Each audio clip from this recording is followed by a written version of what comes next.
My name is Sebnem ResAgenda, and this is a short summary of my forthcoming research summary at the RED newsletter. My research is on measuring international transmission of shocks and policies under measured market integration.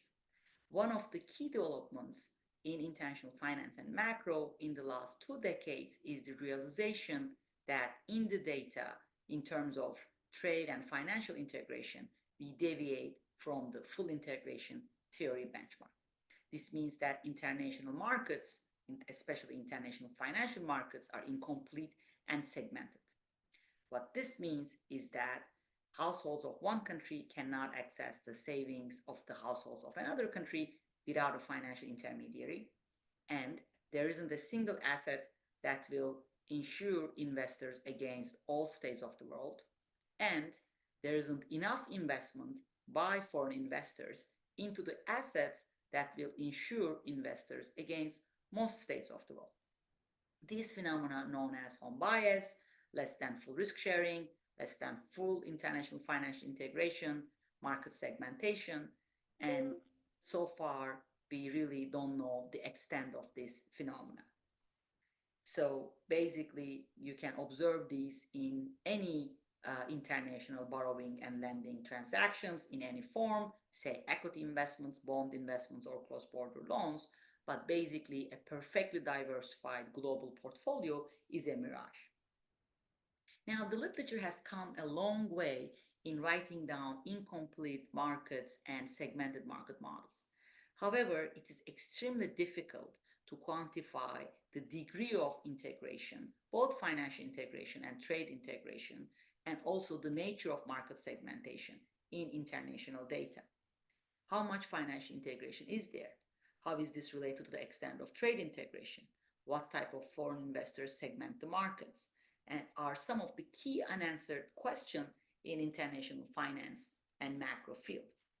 So this is where my research comes in, basically using microdata from global investors, foreign investors, domestic borrowers, buyers and sellers on trade and financial transaction. My research aims to quantify the extent of market integration, nature of market segmentation, together with the international asset pricing implications, such as implications for exchange rates. And this type of quantification, as I show in my research, is first order in understanding the international shock and policy transmission. A key focus in this quantification is going to be the precise measurement of the form of friction. Is the friction financial, information, links to expectations, or policy driven? It is very important to understand this in order to be able to understand why and how much we are away from the full integration theoretical benchmark. Theoretical formulation of such frictions, unfortunately to date, remains mostly ad hoc and reduced form because theoreticians were working in the dark without having micro evidence on the micro foundations they are using in their models. My research aims at providing systematic evidence on these issues, and to do so, it is key to connect quantities and prices at a micro level. So basically, you are connecting the quantity of the foreign investment. Say that investment is into a bond of a country, or it's a cross-border loan or equity.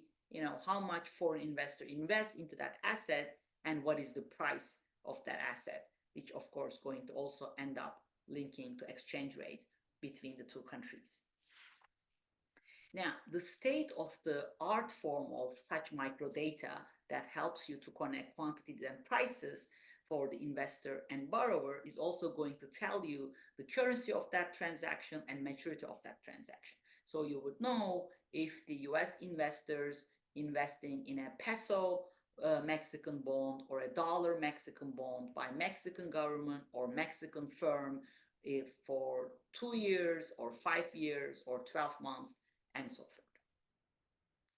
And this, of course, going to help you to uncover both borrower and investor level frictions and how borrower frictions can interact with investors' expectations and pricing of that particular asset.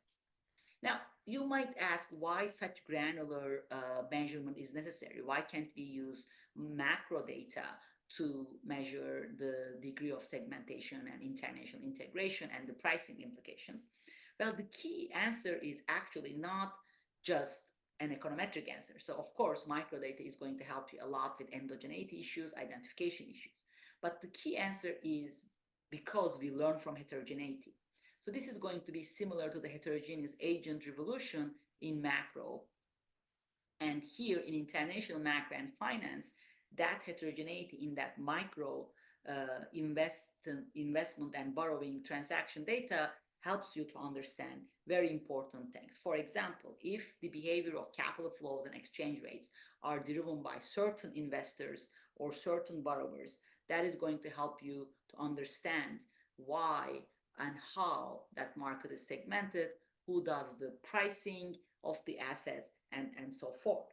And that is going to be first order in analyzing the effects of integration, analyzing the shock transmission, and why in reality we operate under incomplete and segmented financial markets. This type of quantification helps you to separate financial frictions from information frictions, and also the things that relate to policy. Sometimes frictions can also arise from the policy. So basically, you can connect a normative analysis to an optimal policy analysis in terms of theory work when you identify in the microdata what is the friction, what is the micro foundation behind that theory work. So micro granular data is going to help us to formulate better models that are micro-founded with correct frictions identified in the microdata. And that's, of course, imperative because different macro models with different micro foundations, different frictions are going to be able to match similar macro data.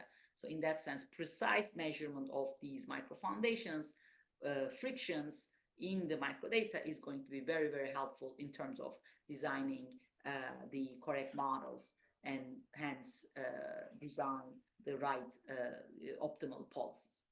Now, one example I will give you would be the realization of the domestic level UIP deviations, uncovered interest pair deviation, that we uncovered in our work by using universe of transactions from countries. So basically bond investors, equity investors, and also foreign and domestic bank intermediation in a given country and how they prices these things.